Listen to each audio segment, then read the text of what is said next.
Welcome to your Daily Dose. My name is Robert, here with my pal BJ, and welcome to our pajama party. Oh, Andy taught me good and well. What does that mean to you? so it was a challenge to Tommy in the movie when he first came up and talked to him about doing his high school equivalency exam, We're talking to Shawshank Redemption. Shawshank Redemption. And he basically said, I don't waste time with losers. Yeah, And I ain't no freaking loser, Andy. And we talked about that yesterday, saying, you know, don't invest your time and effort with someone who's not going to help themselves. Right. So you meet people halfway. And one of the first lessons was he taught them the difference between good and well. The problem is I don't learn so good. It's all right. We'll take it one step at a time. Well, you don't learn so well. You won't live so well. So how does that equate for you with Parkinson's? Because, you know, you clearly have taken this disease and said it shifted your mindset, it shifted your personality, it shifted your daily activity. So what does that mean for you to step in and say, okay, I'm gonna you know Well, it was after my 4 month pity party of mourning the loss of my ordinary life. Right. And so I had to decide whether to get moving, get busy living, get busy dying. So I decided to get busy living. And I really just started stepping in wherever there was a gap. Yeah.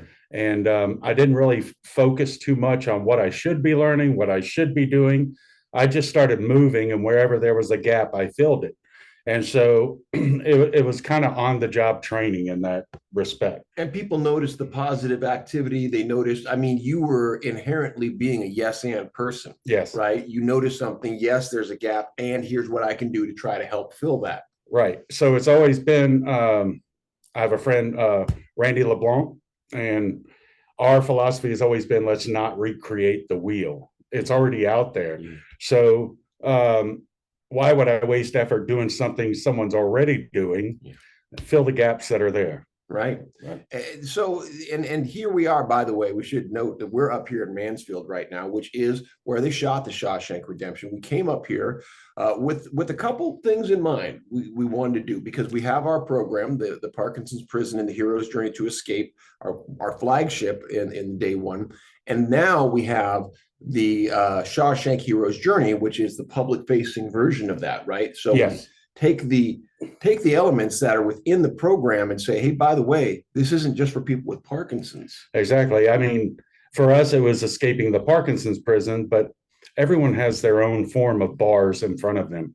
And so it can equally be put in front of somebody who has something that they're stuck on in life and can't let go.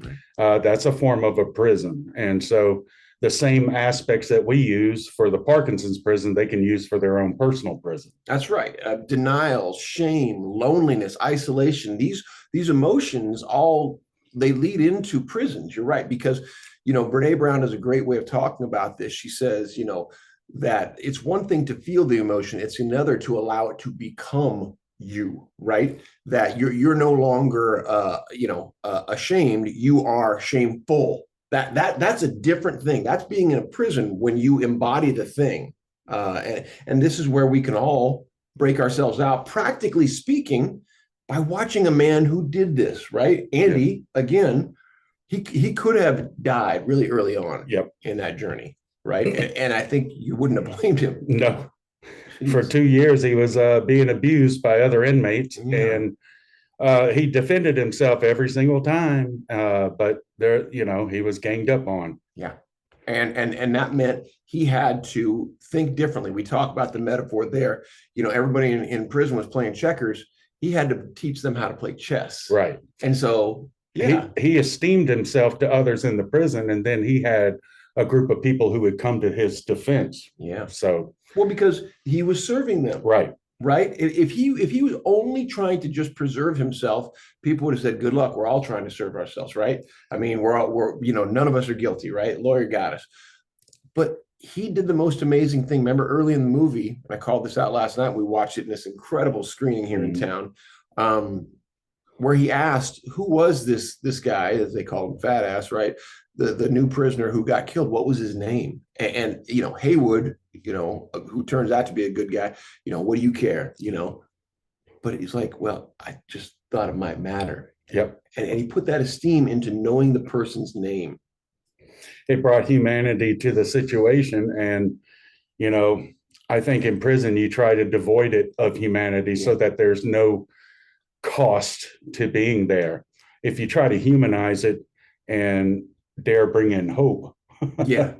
Well, that's good. Let's go to our next dose. It jumps off into to vulnerability and humanity, which are two of our big words, which go toward hope. So come back and join us on our next dose. We're talking all things Shawshank here from the 30th anniversary in Mansfield, Ohio. All right. See you in a minute.